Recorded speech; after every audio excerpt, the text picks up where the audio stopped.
ကိုကျင်းစာတရားဆိုတာအရာရာမှာလူတွေဟာကိုကျင်းစာတတ်ပြီဆိုလို့ရှိရင်တစ်ဖက်သားပေါ်မကောင်းတာတွေလောက်ပါမဟုတ်ဘူးအကောင်းတဲ့အနေနဲ့ဆက်ဆက်ညပါမဟုတ်ဘူးမိမိမကြိုက်တဲ့အလုပ်ကိုသူတို့ဟာပြုလုပ်ကြပါမဟုတ်အဲ့တော့ကိုကျင်းတဲ့တရားထားလိုက်မယ်ဆိုရင်လူတော်လူကောင်းဖြစ်ဖို့ရာဆိုအခွင့်အလမ်းရှိတယ်ပေါ့အဲ့တော့အခြေခံအပြင်ကိုကျင်းတဲ့တရားဆိုတာလည်းမြတ်စွာဘုရားဟောကြားခဲ့တာဖြစ်တယ်ကိုကျင်းစာဆိုတာဘယ်ရာပဲဖြစ်ဖြစ်ကိုကြိုက်တာကိုမကြိုက်တာကိုကြိုက်ချင်းမကြိုက်ချင်းလက်ကိုဘောပါအခြေခံပြီးတော့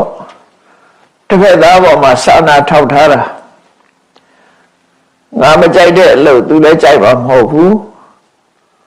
ငါကြိုက်တဲ့ဟာသူလည်းကြိုက်မယ်ဆိုလိုတာ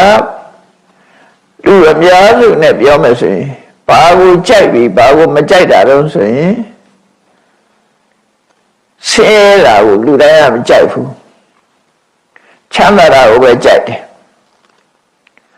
ဆင်းရဲဒုက္ခကိုလူတိုင်းဟာရှင်မုံကြတယ်ချမ်းသာဒုက္ခကိုလူတိုင်းကတန်ဖိုးထားကြတယ်အဲ့တော့ကိုကြိုက်တာချမ်းသာကိုကြိုက်တာချမ်းသာသူများလည်းပဲချမ်းသာဒုက္ခကိုကြိုက်မှာပဲဆိုကိုကျင်းစာတရားနဲ့သူများဒုက္ခရောက်အောင်မလုပ်တော့ဘူးပေါ့သူဆိုလိုတယ်ကိုကြိုက်သူကြိုက်ကောင်းကျိုးချမ်းသာဆိုတာလူတိုင်းကြိုက်ကြတာမို့တော့ကိုမကြိုက်တာကိုလူတွေကကိုကြိုက်တာကိုမလုပ်ဘဲနဲ့ကိုမကြိုက်တာသူများပေါ်ကြတော့လှုပ်လေလှုပ်တာရှိကြတယ်ဥပမာမယ်ကိုလာဆိုင်မကြိုက်ကြဘူးမခံနိုင်ကြဘူးကို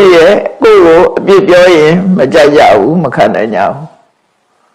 သူတို့သူများကတော့အလွယ်တကူဆဲရေးတွေရှိကြတယ်သူများအလွယ်တကူဆဲရေးတွေရှိကြတယ်အဲ့တော့ကိုမကြိုက်တာကိုသူများလှုပ်တာဟာကိုကျင်းစာတရားမရှိလို့သာဖြစ်တယ်ဒါကြောင့်မြတ်စွာဘုရားကိုကျင်းစာတရားကိုလည်းဟောတာဖြစ်တယ်နောက်တစ်ခါကံကံဤအကျိုးဆိုတာအားလုံးကောင်းတာလုပ်ရင်ကောင်း